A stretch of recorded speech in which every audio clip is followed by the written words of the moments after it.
Ladies and gentlemen, today we're going to be continuing our journeys with the Dark Knight opening known as the Alekhine Defense. This is part 2 of the series. You seem to like part 1, all you viewers out there, so we're going to be continuing. So, as a refresher, the Alekhine's opening begins after e4, knight f6, and here we have a point. Last time we discussed our knight c3 variations and some of the main variations that occur after e5. Today we're going to be discussing some of the rare variations and dive deeper into the main ones.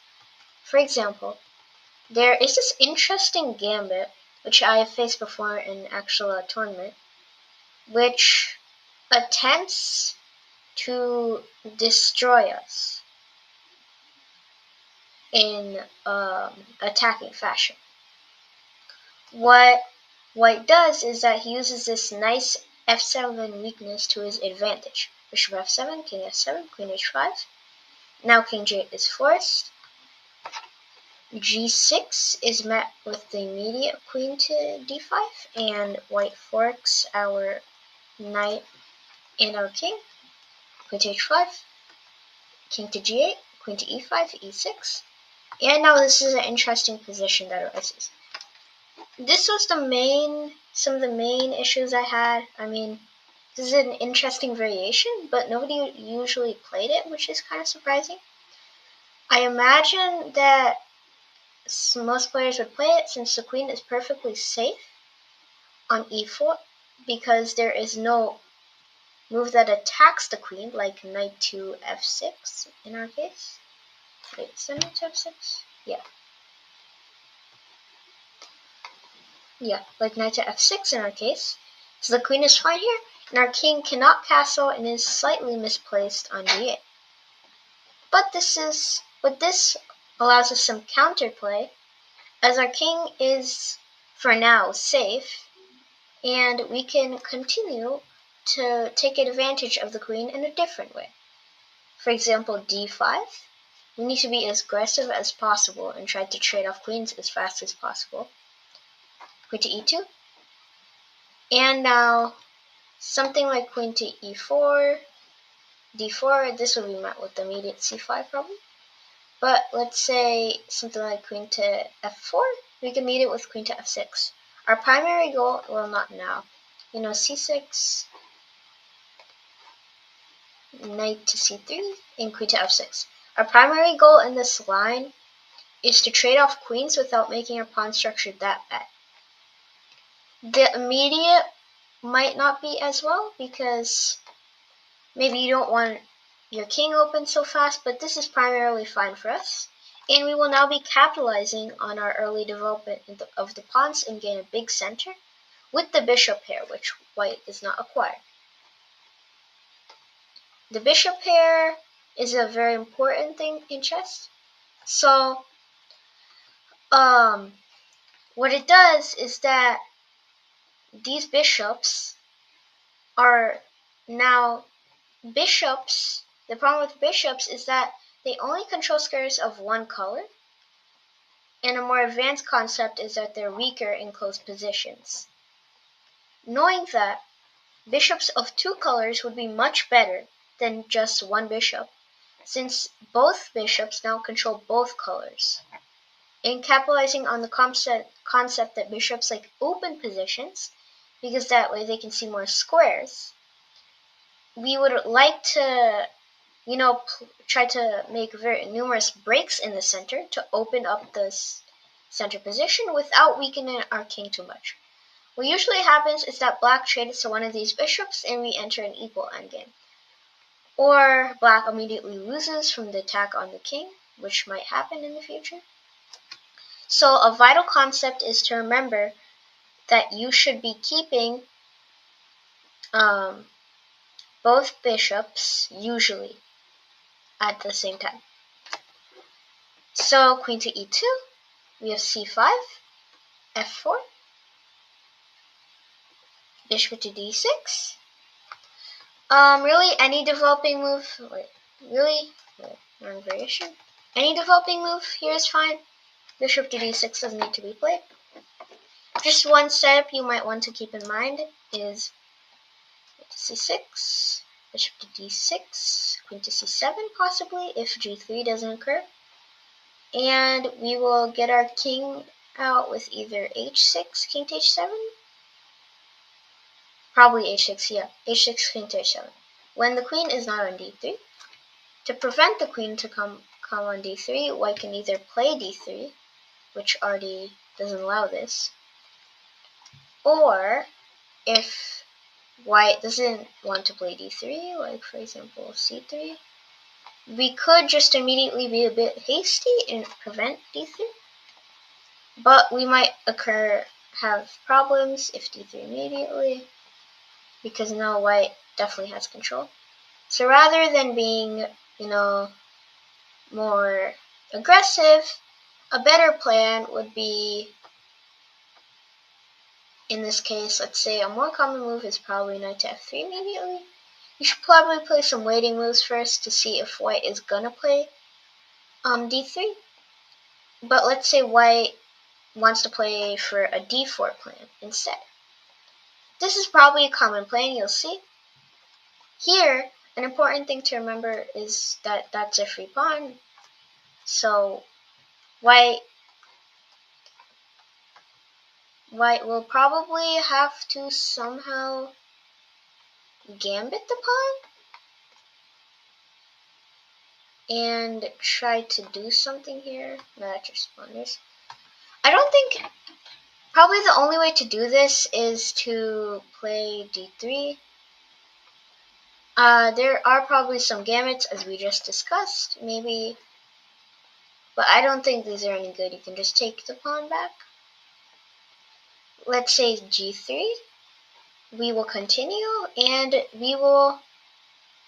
now we might want to switch plans of development. We might want to put the bishop here, because as you notice, there's no bishop on g2, so we can capitalize on this weak diagonal. And let's say, for example, castles, bishop to b7. Engine doesn't like this move. I don't care about the engine. We might have to play queen to e8 or d7 first. Let's say d3, bishop to b7, knight to c3. Now we can either play here, now there's knight to e4. We might want to play a move like rook to c8 and prepare a c5 break, which is also a common idea.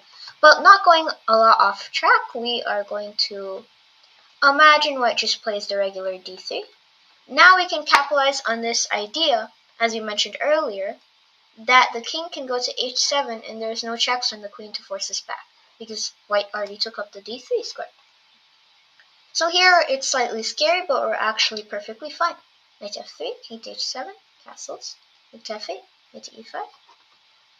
By the way, white doesn't really need to play anything. We can continue with our regular plan, as I said before. Just remember not to hang the e6 pawn. And to defend the e6 pawn, you will likely not have to defend it, as in this variation. Or let's say white plays bishop to d2, white stalls with some move. You can probably play normally, bishop to d2. So let's say white is going to keep pressure. You could just immediately be a bit hasty and take here. Though, oh yeah, I want to mention, taking here is not the best, as we see white can gambit the pawn, which I imagine if somebody had preparation they would do. Because if you took here, now after takes,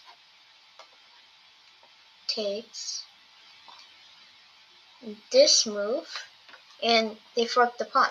So rather than being greedy, just to remember this move, queen to b6, where we pressure this pawn, and now this is hanging. Though, be a bit careful, because after a move like rook to e1, if you capture here immediately, there might be some problems, because this fails to queen to d2. So let's say to capture. White can defend with b3 or something. So you don't want to take here, of course, because here. So you should play queen to b6 and look to take here. So with our line, take, bishop to e7, we're completely fine. Our pawn might be facing some problems, but for now, this line is blocked. So we are absolutely fine, and I would consider this game equal. So, if white goes for the aggressive gambit, now we know to play king to g8, f6, e6, d5, that kind of stuff. Now we're going to look at, let's see, let's dive a bit deeper into some of the main lines. Let's look at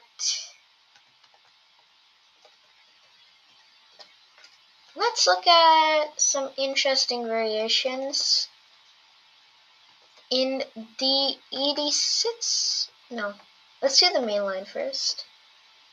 D4, D6.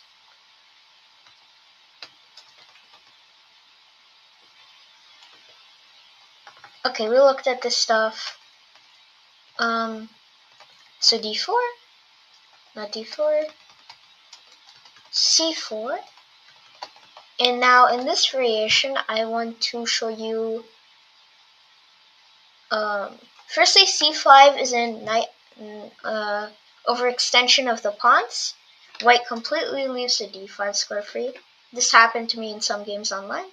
That is not what we play. We play knight to D5. Queen to F3 is actually, wait, I messed it up, sorry. We're going to be looking at that variation yet. So, D4. Usually I have faced queen to F3 one or two times. I don't know what's happening to my stuff. E6, or you can play the simpler, no, don't play the simpler, so E6, knight to C3, bishop takes C5, takes, and D6. We're gonna point out that this queen is overextended, and this pawn. We don't, a problem with people is that when they play knight to F3, they're like, oh, tempo. But you have to be a bit careful because you hang B7. So you want to play knight to C6 first, or capture. And only here, you might want to play bishop to E6. Though this is not the best move, you have to keep on looking for checks, captures, attacks, CCA. And this is a beautiful move. We gain the bishop pair and take advantage of white's weak queen. We want to time these moments where we take advantage of white's weak queen. We don't really want to be like always bishop to E6. We win we force the queen back. We want to be a bit careful of stuff surrounding us. So an important idea here is knight to b4, and white will now not only not retain a bishop pair, we'll have an isolated queen's pawn. Isolated queen's pawn, which is more formally known as IQP, is where it's an isolated pawn, it has no best friends, and it's a queen's pawn, which it is. Usually the best way to play this is with a knight for white, because white can blockade the d pawn, but since we have a superior bishop position and we have better space, not space, but we have better prospects, we don't really care about this for now.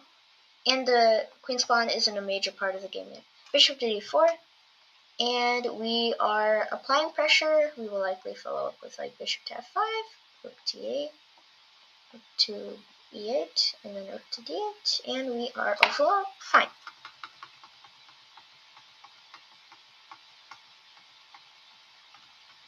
Okay, now this is more for like fun, but this could be used at higher levels. There's this interesting a4 idea where white wants to play rook to a3. If they play c5 first, it doesn't really matter. Knight to d5, knight to c3. This is a more regular variation. I'm pretty sure this is the main line of this opening. This is a sharper main line. We play knight to b4. Our idea is getting the bishop out via d5 or d6 and bishop to f5, where we will target the c2 square. I imagine a lot of people want to put their bishop in front of the d-pawn because you would firstly be losing the bishop. Even if it is protected, let's imagine a situation like d4, d6, bishop to d3. You, again, usually don't want to give up the bishop here. Though here, this is hanging. We will just ignore that. We'll imagine that you can only capture here. You usually don't want to give up the bishop here. And now, actually, in this position, there's a tactic. If you snap recapture, which I imagine a lot of people would do, you actually hang your queen. And you win the game, eventually. Hopefully. You don't hang all your pieces. But imagining that your opponent does a blunder, bishop to c4, d5. This is usually better if the bishop is located on c4, where we hit it immediately with the tempo. cd6, ed6. Right, this is en passant, search it up. Queen to b3, bishop to e6, bishop takes e6. It looks like we're losing a pawn, but actually we're fine. And this queen is in fact overextended. White has to defend from the c2 threat via moving the king. And look, I won't play that. I'll probably play castles. But look at our beautiful initiative in this position. White hasn't castled. He literally can't castle. Our knight is monitoring the d3 square, which could be a potential outpost. We castled with a tempo. Our bishop is beautifully standing on the dark squares, so we have more than enough compensation. Though I wouldn't recommend this riskier line for more new players, I would probably just play d6, d5. Not d5, but maybe I won't delve into this d5 first in the first place. You could just play the less aggressive d6. Though I guess you would, same option. If queen to b3, I guess you could just play queen to d7 and also pin the pawn if you would like to, and play this more quiet variation, which I would recommend for people who don't like more sharp positions, more positional players, you know. So that's that line if they capture again. Let's imagine they have preparation and they don't capture. Rarely they won't capture, actually, from experience. Knight to f3, knight h6, castles. You don't want to defend. You don't want to defend the pawn with this because you allow a simple capture here. I don't know why that's good.